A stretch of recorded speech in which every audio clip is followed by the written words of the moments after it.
Hello, everybody, and welcome to the Hughtes Final Exam Review. I have no doubt that by this point you are pretty much sick and tired of listening to me. Hopefully this is your last recording. Because you're already listening to this recording, you know what's going on, but I just want to remind you about some final exam suggestions. These things have come up within the spring of 2018, and I don't re-record things over and over, and so I just want to make sure that you do know what the recommendations are for studying. Some of you may have already done the ATI course or the ATI exam, proctored exam already, so I hope that went well for you. Um, be sure as you study that you study the final exam review key docs as well as listening to the 4 recordings that I've done in the final exam review. Most students tell me that these are helpful. Be sure and look at all 3 of Dr. Reed's Jeopardy handout. I know that there is usually not another Jeopardy that is done for the final exam, but you need to just look at the ones that Dr. Reed did for exam 1, 2, and 3. What questions she didn't take from that exam Jeopardy, the previous exam Jeopardies, will be or could be on the final. So you'll be in better shape if you look at all the Jeopardy handouts. When you're making your final exam sheet, it's a pretty good idea to look at your past 3 exam sheets. Anything that you did use, then put it on the final exam. I recommend that you don't memorize certain things such as the burn surface area calculation, as well as all of the formulas. And then, of course, the drugs. Put those drugs down, put the formulas down so that you don't have to do annoying reminders. I recommend, as I said, going through the final exam key docs, the final exam recordings, Dr. Reed's Jeopardy, and then once you've done all of that study piece, then try and do as many of the Hughtes Clues practice questions that you can get through for all of the material. And then as you do the practice questions, if you're getting it right, then just keep going. If you're getting it wrong, look at the rationale and then determine whether you just made a mistake in your testing and then keep going. But if you look at the rationale and you go, I don't even remember this topic, then you need to go back and re-look at that concept in the more detailed notes.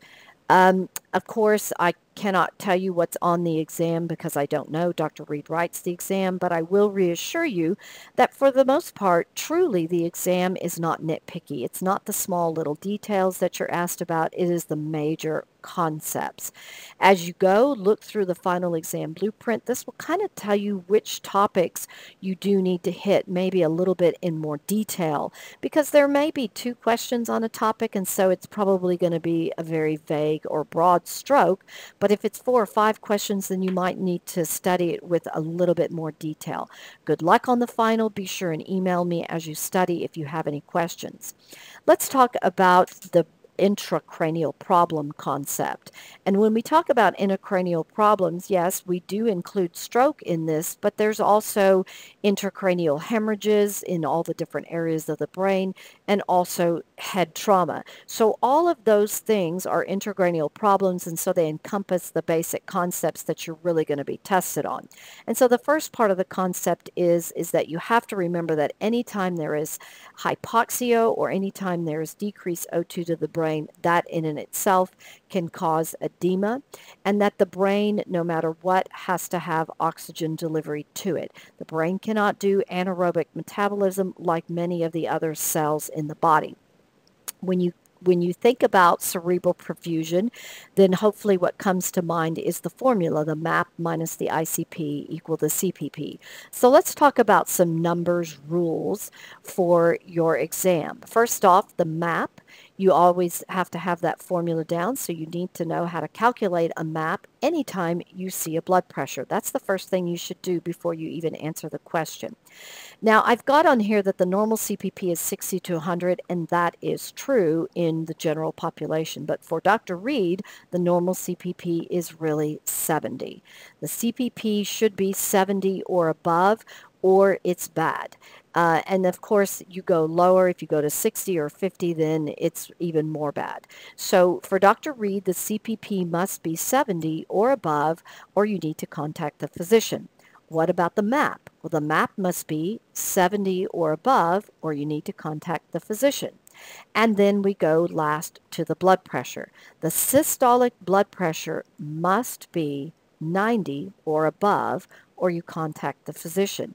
And I've got these numbers here. This is just a copied slide from another present or from the earlier presentation, and hopefully you can remember how to calculate the MAP. And you can see that the formula of MAP minus ICP equals CPP encompasses the fact that blood pressure and the ICP values are what gives you the CPP number. That's a mathematical equation, which says to you that if your CPP is less than 70, then there are two reasons. One reason is that the blood pressure is too low, and so that's going to have to be fixed. And of course, that's why I say to you, contact the physician, because you can't prescribe a drug. The physician has to do that, but the blood pressure has to be fixed. That systolic blood pressure must be 90 or above, or it needs to be fixed with some kind of treatment, a drug or fluids.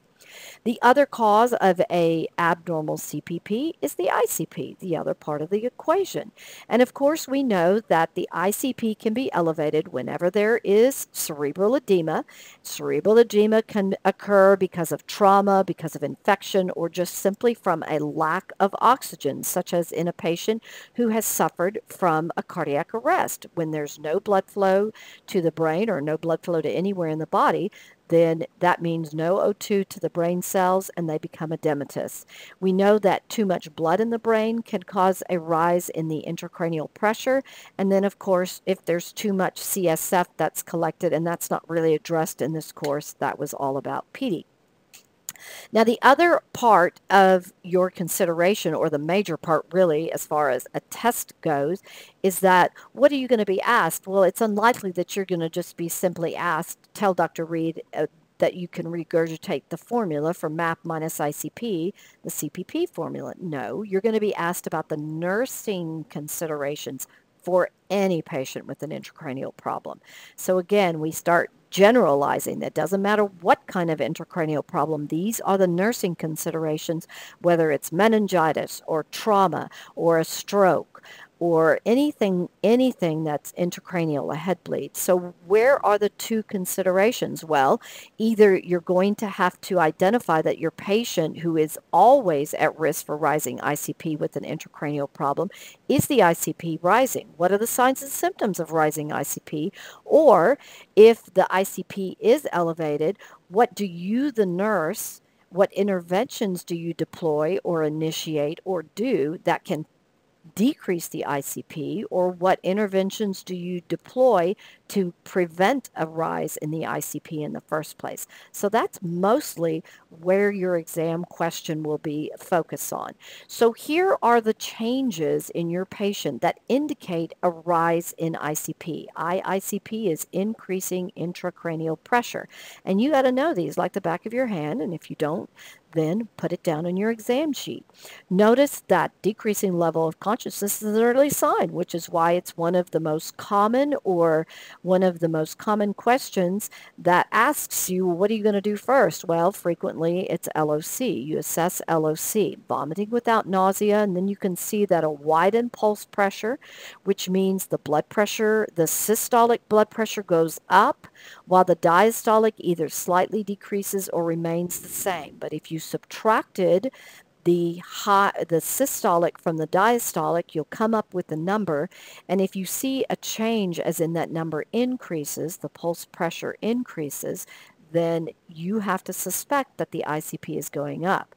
Now, this may be in words or it may be in numbers. So do some practice numbers of what would jump out at you with a widening pulse pressure.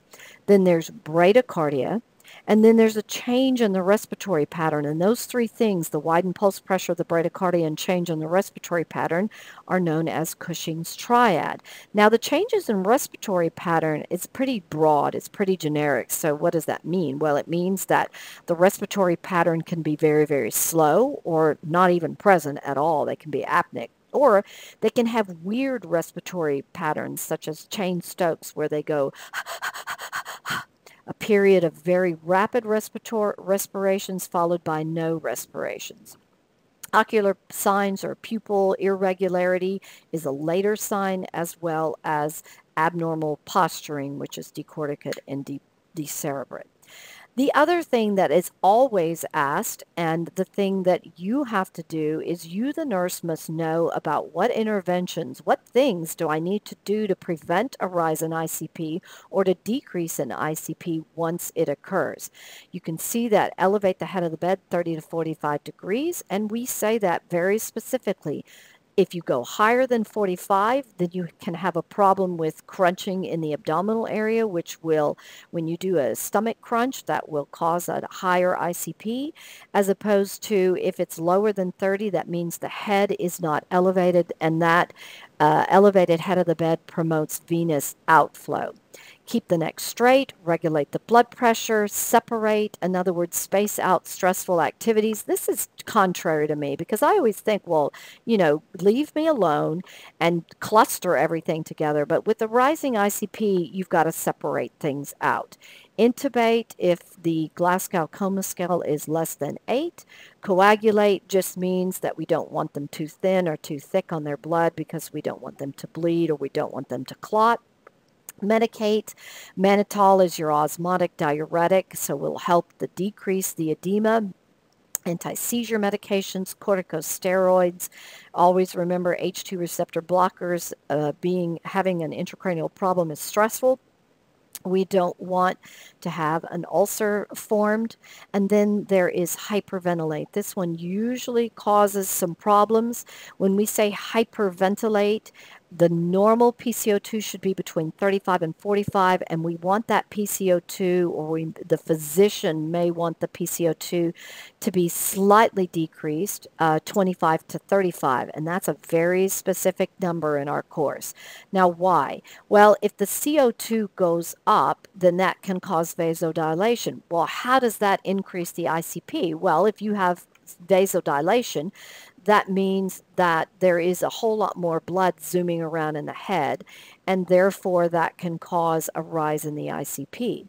But if you decrease the CO2, so say the CO2 was at 20 instead of 25 to 35, then you can cause a profound vasoconstriction. And now you have a concern that you're not getting enough arterial blood into the brain, and so that can cause ischemia and can exacerbate the problem. So we've got to have that just right CO2 level. Just on a side note, that's really not in this AITS, is you got to remember that a lack of O2, so hypoxia, will also cause vasodilation. So too much CO2 and too little O2 will cause cerebral vasodilation. That's a key term, cerebral vasodilation. It does not cause vasodilation in the lower half of the body. It causes cerebral vasodilation, a low O2 and a high CO2. And then there's always evacuate, remove the CSF if there is a ventriculostomy, and then operate. If there's a lot of blood that's collected in the head, then the surgeon needs to operate. There's really no other way to get rid of that blood. Then I have this slide. This is just kind of a reminder slide that if a patient is having an intracranial problem, as in a brain attack or stroke, that you can have specific signs and symptoms based on whether it's a hemispheric stroke, whether it's a left hemispheric stroke, or whether it's a right hemispheric stroke. I put this slide in because once in a while, in some semesters, and I don't know if it's going to be on your semester's exam, there is a question, one question. So if you find that, you know what, I don't have a lot of space on my final exam sheet, I'm not going to waste it with this left brain damage versus right brain damage information, it's going to have to be up to you whether you decide to put this. 1 point, excuse me, again, can sometimes make the difference, but if there's not enough space on your exam sheet, there isn't.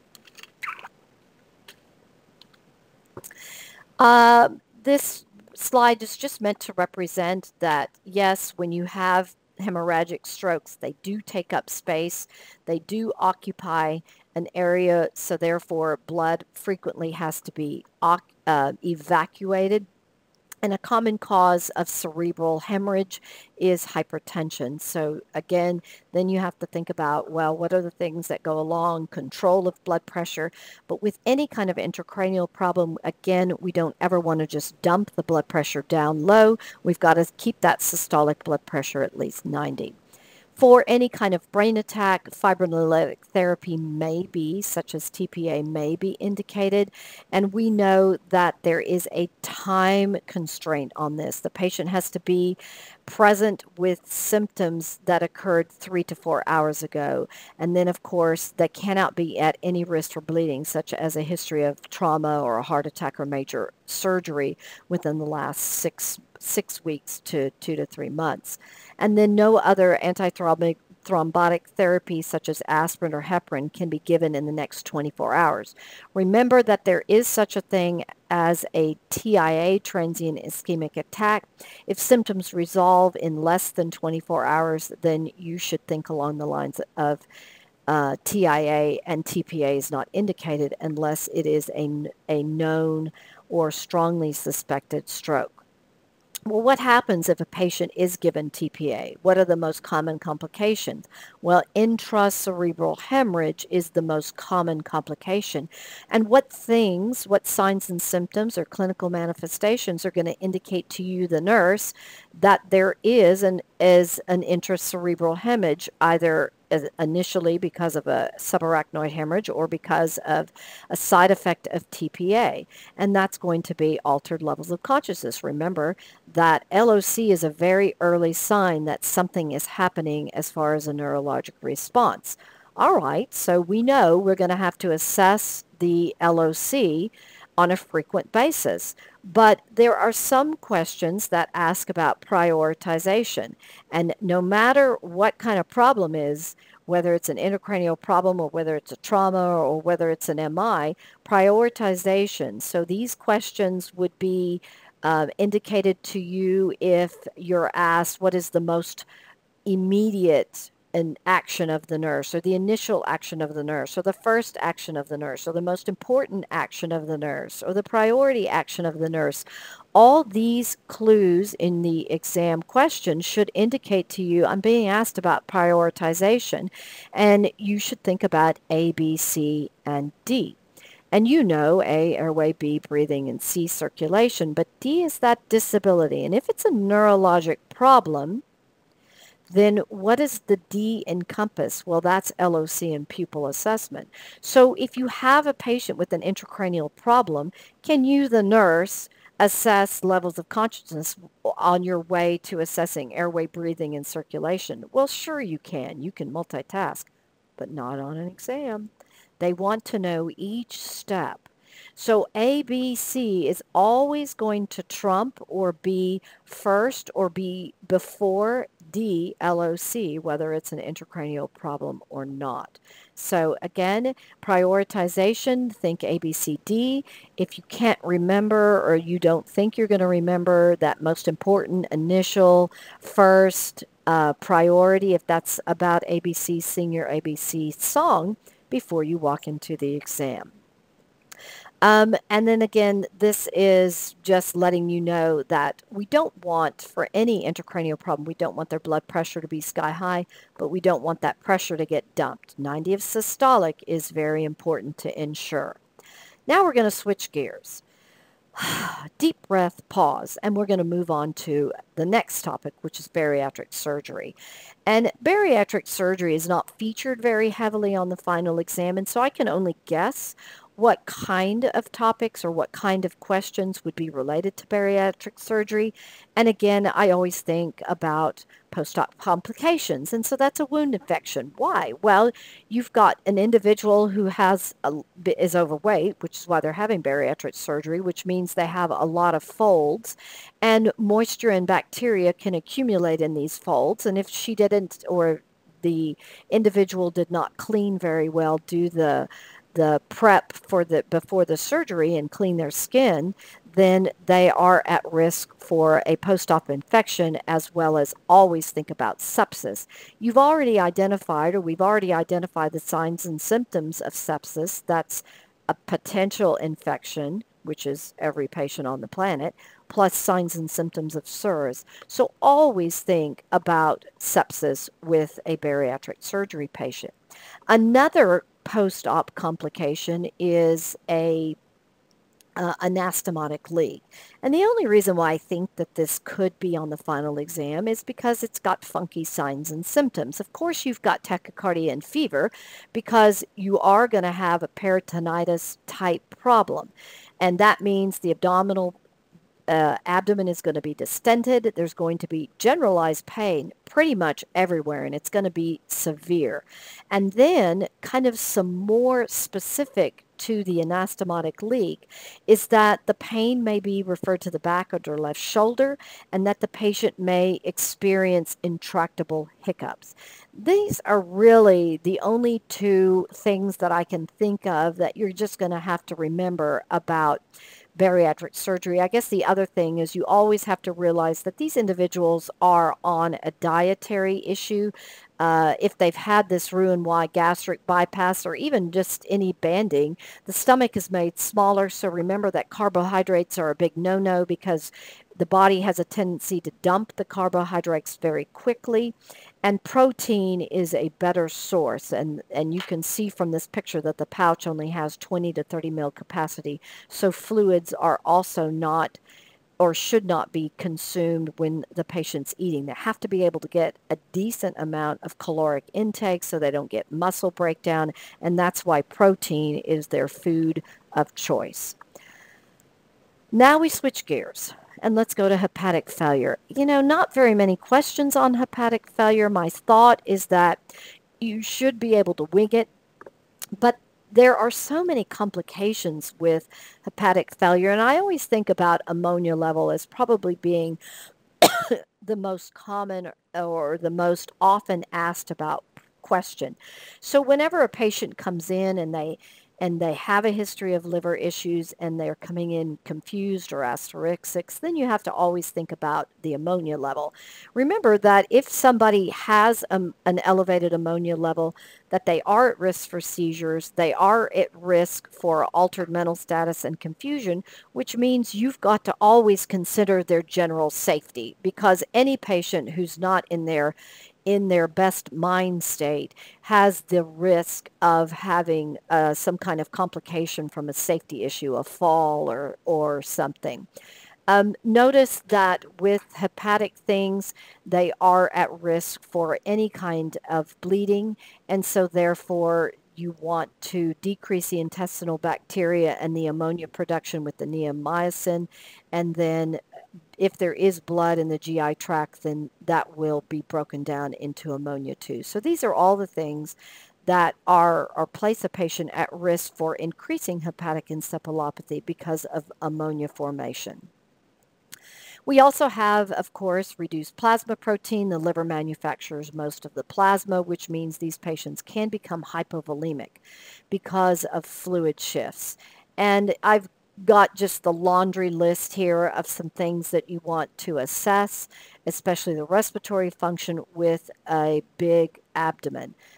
When you look or think about respiratory function, general abdominal girth is a concern, and maintaining fluid is a concern, but for it to be indicating a respiratory function, then you really should have some kind of respiratory sign and symptom in the question.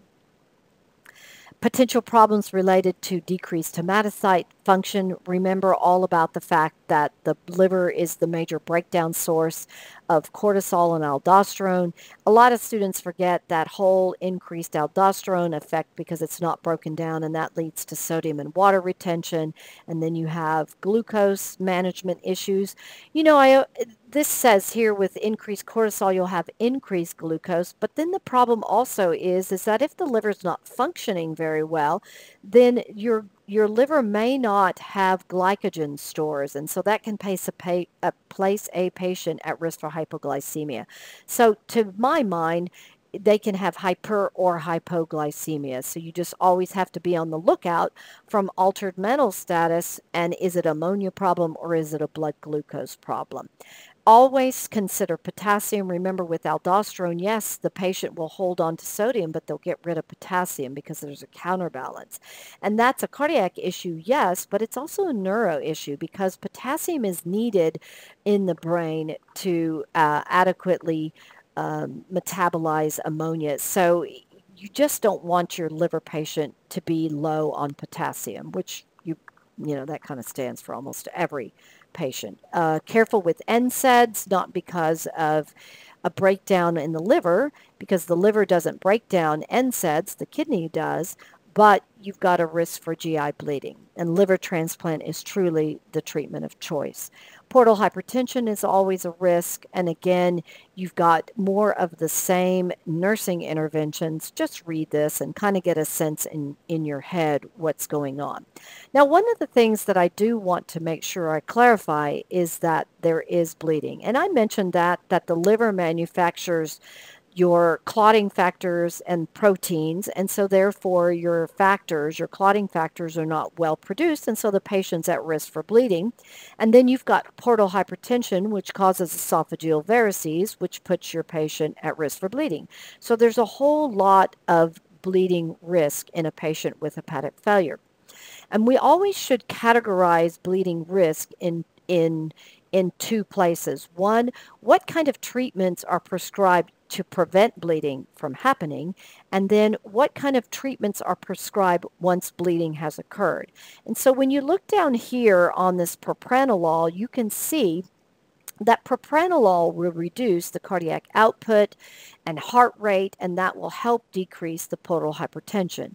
So propranolol or Enderol, a beta blocker, is given to prevent bleeding. But once bleeding has occurred, then propranolol is not helpful because it prevents bleeding but doesn't stop bleeding. So the drugs of choice that stop bleeding are going to be treatments such as TIPS or the esophageal banding or the sclerotherapy, where they inject things into the esophageal varices that are bleeding and kind of tamponade them off. And then there's that Blakemore Sangstaken tube, which is an actual physical tamponade to stop the esophageal bleeding. And then the two drugs that may be prescribed are octreotide and vasopressin. Those are the two drugs, two vasoconstrictors that will help control bleeding. So again, remember, as far as liver, always a bleeding risk, and then there's two arms to that bleeding risk. The arm that Enderol is on or propranolol is on that will help prevent bleeding, and then the arm that says once bleeding has occurred, then what treatments are needed. And that's your TIPS, sclerotherapy, banding, and the drugs octreotide and vasopressin. And then again, this is just more information on those bleeding esophageal varices, which you can pause the recording and look at it. Note, how would you assess signs and symptoms of bleeding? And that's going to be looking at hematemesis, coffee ground stools, or coffee ground emesis and dark stools. More problems from splenomegaly. So this is one that you might not think about, but your portal hypertension will cause splenomegaly. And this is the reason why patients have all kinds of hematologic problems. The spleen, once it becomes enlarged, it becomes like a blender. And all of the blood vessels that zoom through the spleen, which they do at some point in their lifespan, as they circulate through the blood system, the vascular space, is that they'll zoom through the spleen, and because it's enlarged because of portal hypertension, then you will get the red blood cells, platelets, white blood cells, all of them will get trapped in the spleen. And as they get trapped in the spleen, and the spleen kind of blends them around, and they get destroyed. And so these individuals will have a low platelet count, a low white blood cell count, and a low red blood cell count. So again, that just puts them at risk for a whole lot of issues. I hope this final exam has been reviewed. Review has been helpful, and good luck to you on the exam. Email me if you have any questions.